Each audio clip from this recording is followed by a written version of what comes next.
एकता की स्थापना। इसका तात्पर्य यह हुआ कि जजमानी व्यवस्था आर्थिक सामाजिक व्यवस्था है और इसमें क्या होता है, एक ग्राम समुदाय के लोग दूसरे ग्राम समुदाय के दूसरे में अपने ग्राम में दूसरे जो जाति के लोग होते हैं उनको क्या करते हैं, सेवा प्रदान करते हैं, उनके साथ उनका रिश्ता अच्छा होता है, तो जिसके कारण क्या होता है, उनमें आपस में एकता की भावना पाई जाती है। अब हम यहाँ पे इसके डिमेरिट्स के बारे में देखते हैं। इसका जो दोष है वो ये है, जो जजमानी व्यवस्था है वो राष्ट्रीय एकता में बाधा है, राष्ट्रीय एकता में बाधक। कैसे कह सकते हैं हम कि बाधक है? यहाँ पे तो हम लोग यहाँ पे देख रहे हैं कि राष्ट्रीय एकता पैदा करता है, एक दूसरे की मदद करते हैं।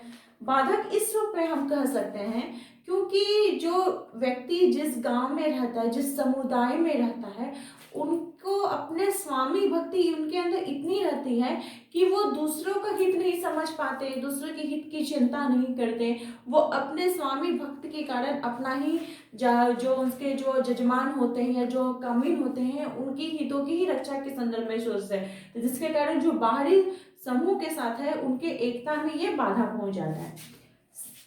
सेकंड है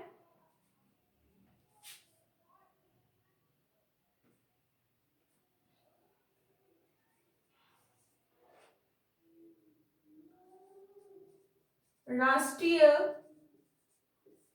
सामुदायिक भावना पाई जाती है।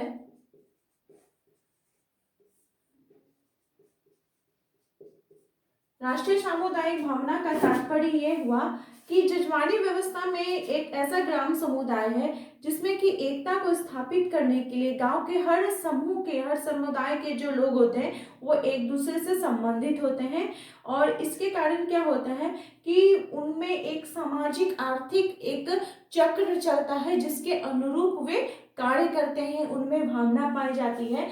इसके अगर दोषों के बारे में बात की जाए तो जो ये है, ये जजमानी व्यवस्था में गतिशीलता की कमी पाई जाती है। गतिशीलता की कमी।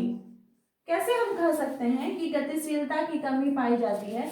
जजमान व्यवस्था एक विशेष क्षेत्र के अंतर्गत रहता है, एक विशेष गांव के अंतर्गत रहता है, विशेष समुदाय के अंतर्गत रहता है, तो जिससे लोग बाहरी समूह के साथ अपना सामंजस्य नहीं स्थापित कर पाते हैं, नहीं जुड़ पाते हैं, जिसके कारण क्या होता है, उनमें गतिशीलता की कमी आती है। यह पीढ़ी दर पीढ़ी चलते आ रहा है, वंशानुगत चलते आ रहा है, तो जो प्राचीन काल में जिनका जो प्रथा था वो अभी भी उसी को फॉलो कर रहे हैं, वो नया रूप नहीं आ रहा है। लोग अपने से जाति से बाहर जाके कोई रोजगार, कोई पेशा को अपना नहीं पा रहे हैं, कोई उनके आर्थिक स्थिति में सुधार नहीं हो रहा है। जो जजमान है वो जजमान ही रह जा रहे हैं, जो कमीन वर्ग के लोग, जो मजदूर वर्ग के लोग उनके अधिकार कर रहे हैं, वो अपना सेवा ही प्रदान कर रहे हैं, जिसके कारण यहाँ पे गतिशीलता की कमी आती है। थर्ड हम लोग पॉइंट देखते हैं कि इसमें क्या होता है कि आत्मनिर्भर जीवन होता है।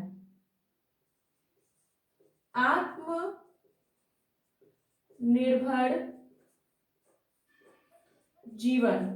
जजमानी व्यवस्था के गुणों के बारे में अगर बात की जाए तो यहाँ का जो जीवन होता है वो आत्मनिर्भर जीवन होता है। वो कैसे हम कह सकते हैं कि जजमानी व्यवस्था ग्राम समुदाय को संतोषजनक जीवन प्रदान करता है।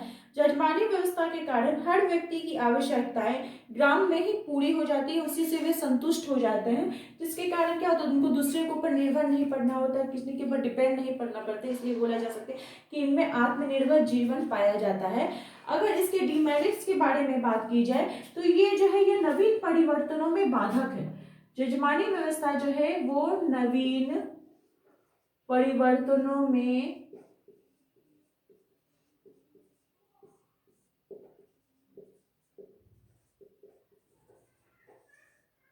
बाधक है। कैसे हम कह सकते हैं कि जजमानी व्यवस्था एक स्थिर है, उसमें गतिशीलता का अभाव है, तो वो नई नई चीजों को अपने अंदर समावेश नहीं कर पाते, नहीं सीख पाते, जिसके कारण क्या होता है कि उनकी जो नवीन परिवर्तन उनके अगर समुदाय, उनके समाज में होगा तो उसमें वो बाधक हो जाते हैं।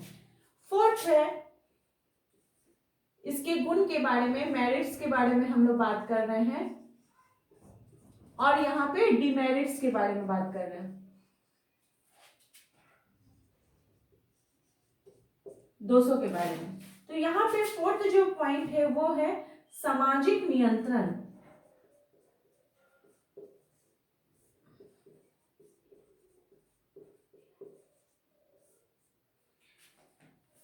ग्रामीण समुदाय के लोगों को जाति व्यवस्था है जो है वो उनको सामाजिक नियंत्रण का भी कार्य करती है। लोग अपने से जाति से बाहर कार्य नहीं कर पाते हैं, जिसके कारण क्या होता है कि वो समाज विरोधी कोई कार्य नहीं करेंगे।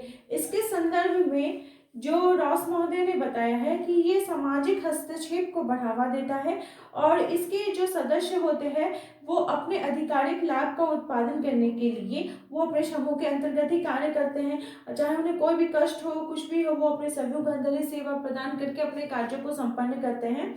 और ये जो व्यवस्था है इसमें दोनों पक्ष के लोग जो जजमान और कमीन होते हैं वो एक दूसरे से संतुष्ट रहते हैं, तभी तो उनके बीच एक पारस्परिक संबंध पाया जाता है। और ये जो जजमानी व्यवस्था है ये भावनाओं को आदर करना सिखाता है, ये प्राकृतिक ग्रामीण समुदाय के अंतर्गत रहता है। और ये जो ग्रामीण समुदाय की व्यवस्था है इसमें क्या होता है कि बाहरी जो हस्तक्षेप होते हैं वो न के बराबर होता है, लोग दूसरे के ऊपर निर्भर नहीं करते हैं। अगर इसकी बाधा के बारे में बात की जाए तो ये जो है जजमानी व्यवस्था प्रगति में बाधक है, जो प्रगति होता है उसके अंतर्गत ये बाधक हो जाता है। सामाजिक प्रगति में बाधक, सामाजिक प्रगति में बाधक। हम कैसे कह सकते हैं कि जजमानी व्यवस्था सामाजिक प्रगति में बाधक है? तो जजमानी व्यवस्था सामाजिक प्रगति में बाधक है क्योंकि ये नए परिवर्तनों को आने से रोकती है। जजमानी व्यवस्था रूढ़िवादी होती है, रूढ़िवादी का ही ये पोषण करती है, जिसके कारण समाज में विकास का कार्य नहीं हो पाता है।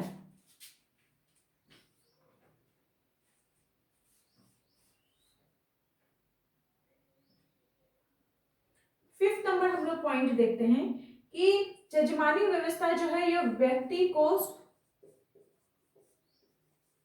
व्यक्ति को सुरक्षा प्रदान करती है, सुरक्षा प्रदान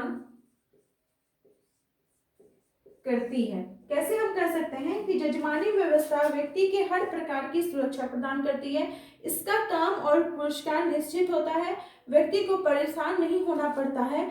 यह जो व्यवस्था है ये चिंता पर आधारित नहीं होते, समय समय पर इस पे हर प्रकार के जो चेंजेस होते हैं, जो सहयोग होता है वो होते रहता है। यहाँ पे हम इसका फिफ्थ पॉइंट देखते हैं कि ये व्यक्तिगत स्वतंत्रता की ये विरोधी है। ये क्या हो रहा है कि जजमानी व्यवस्था जो है ये व्यक्तिगत स्वतंत्रता, क्योंकि वो व्यक्तिगत स्वतंत्रता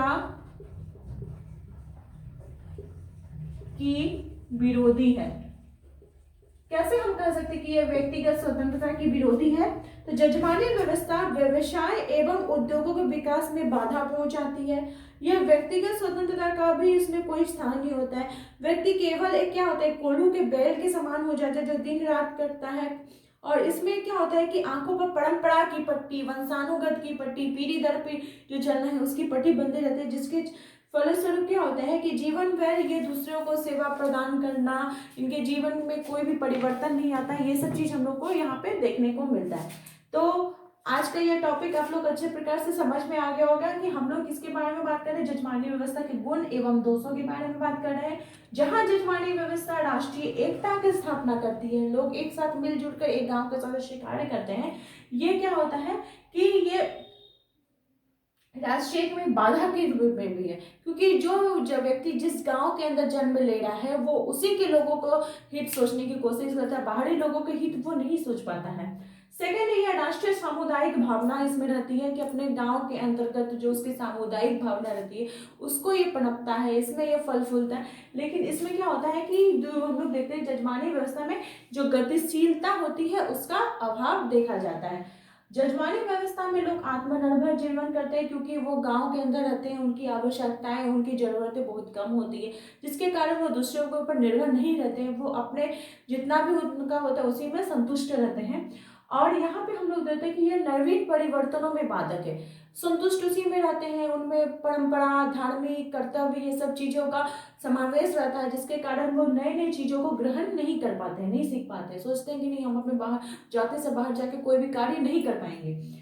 सामाजिक नियंत्रण रहता है। जाजमानी व्यवस्था के अंतर्गत जो व्यक्ति जिस जाति के अंदर जन्म ले रहा है वो अपने जाति के नियमों कानून का पालन करता है, जिसके वो समाज विरोधी कोई भी कार्य नहीं कर पाता है। और वही जो सामाजिक प्रगति में ये क्या करती, बाधा पहुंचाती है, क्योंकि वो समाज से बाहर कोई भी कार्य नहीं कर रहा है, नई चीजों को नहीं सीख पा रहा है, तो समाज में उसका प्रगति कैसे होगा। वो तो जो प्राचीन काल में चलती आ रही थी वही रीति रिवाजों को वो मानते चला आ रहा है। और ये व्यक्तिगत जहाँ ये सुरक्षा प्रदान करता है, और ये जजमानी व्यवस्था के अगर दोषों के बारे में बात करें तो ये जातिगत जो बाहरी व्यक्तिगत स्वतंत्रता है उसका भी विरोधी करता है, क्योंकि अगर व्यक्ति स्वतंत्र हो जाएगा, वो दूसरों को सेवा प्रदान नहीं करेगा, तो फिर जजमानी व्यवस्था की जो स्ट्रक्चर है वो ही टूट जाएगा। तो आई होप आपको आज की क्लास अच्छी लगी होगी, आपको इसके गुण और दोष एवं अच्छी प्रकार से समझ में आ गए होंगे। अगर आपको यह वीडियो पसंद आई तो प्लीज़ आप अपने दोस्तों से ज़्यादा से ज़्यादा शेयर करें। मेरे चैनल पर नए हो तो प्लीज़ सब्सक्राइब करें। मेरे चैनल पर बने रहने के लिए आप सभी का थैंक यू।